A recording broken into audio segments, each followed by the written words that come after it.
The city skyline stretched endlessly as Emily scrolled through Tinder, her fingers hesitating over each profile. She had been single for a while now, focused on her career, but loneliness had begun to creep in. That's when she matched with Daniel. Daniel was charming, almost too perfect. His messages were smooth, his responses thoughtful, and his pictures depicted a rugged, adventurous man. They chatted for weeks before deciding to meet. He suggested a quiet cafe, one tucked away from the city's usual hustle. The moment Emily saw him, something felt off. He was attractive, but his presence was unnerving.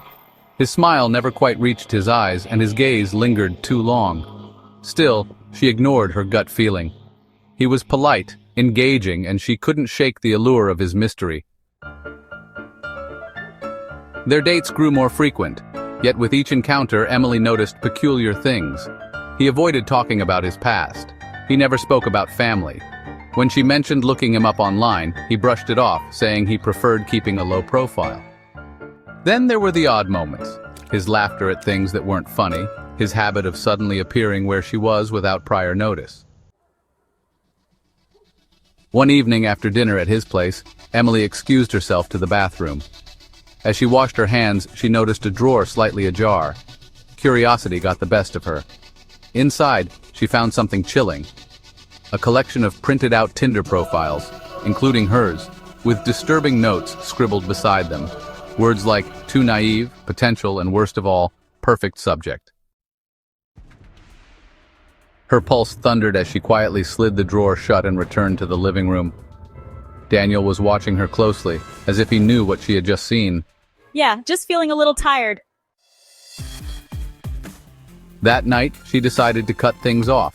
But Daniel had other plans. The texts started small, casual check-ins, jokes, memes. When she ignored them, they turned desperate, then angry. Soon, he was calling at all hours. The messages became sinister. I know where you were last night. You can't just ghost me, Emily. I thought we had something special. Terrified, she blocked his number. But then the letters began appearing at her doorstep. Pictures of her walking home. Photos of her sleeping, taken from outside her window.